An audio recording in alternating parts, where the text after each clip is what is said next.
Telecommunication Union atau disingkat dengan itu. Yang ketiga, International Organization for Standardization disingkat ISO. Yang keempat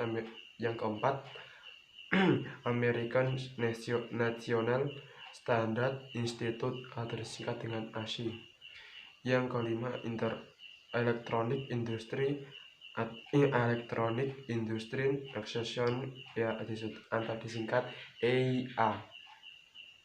Yang kelima, Institute of Electrical and Electronic Engineers atau disingkat dengan IEEE.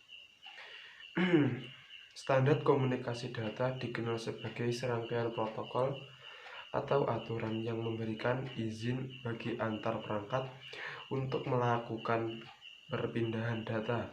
Ada beberapa hal penting yang perlu Anda ketahui berkaitan dengan fungsi dari protokol, ialah untuk mendeteksi berbagai koneksi perangkat secara fisik.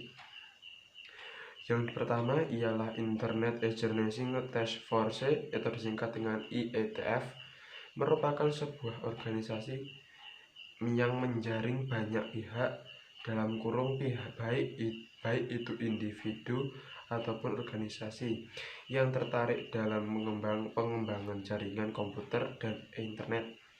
Organisasi ini diatur oleh IESG atau dalam kurung Internet Agency Steering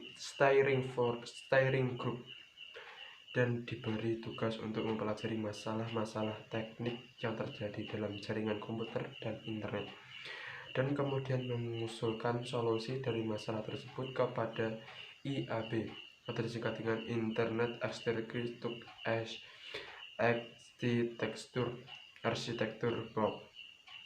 Yang kedua adalah atau singkatan dari Internet Telecommunication Union, merupakan sebuah organisasi internasional untuk membakukan atau memastikan dan meregulasi radio internasional dan telekomunikasi, baik bidang layanan, media, dan jaringan yang dipakai, sehingga sebuah jalinan telekomunikasi dapat berjalan dengan lancar.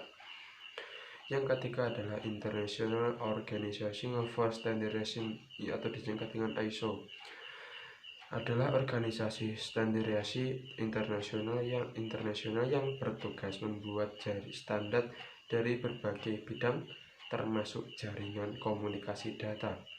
Yang keempat adalah American National Standard Institute atau disingkat dengan ANSI. Lembaga ini mengawasi pembuatan dan penggunaan ribuan norma dan pedoman yang secara langsung berdampak bisnis di hampir setiap sektor ya. Lembaga tersebut juga mengkoordinasikan standar Amerika Serikat dan standar internasional sehingga produk-produk Amerika Serikat dapat digunakan di seluruh Indonesia. Yang kelima adalah Electronic Industries Association atau disingkat dengan EIA. EIA merupakan perkumpulan atau asosiasi produsen perangkat komunikasi yang bertanggung jawab untuk pengembangan dan perawatan standar industri untuk antarmuka antara peralatan pemrosesan data dan komunikasi data, untuk memastikan peralatan yang diproduksi oleh produsen yang berbeda tetap kompatibel. Yang keenam adalah Institute of Electrical and Electronic Engineers atau disingkat dengan IEEE. Lembaga tersebut memberi akreditasi untuk standar yang dikembangkan oleh perwakilan dari lembaga pengembang standar, instansi pemerintah, kelompok konsumen, perusahaan, dan lain-lain. Standar tersebut memastikan agar karakteristik dan kinerja produk yang konsisten, sehingga masyarakat yang menggunakan definisi dan istilah yang sama dan produk diuji dengan cara yang sama. Cukup sekian, apabila ada kurang lebihnya saya mohon maaf. Wa taufiq walhidayah. Wassalamualaikum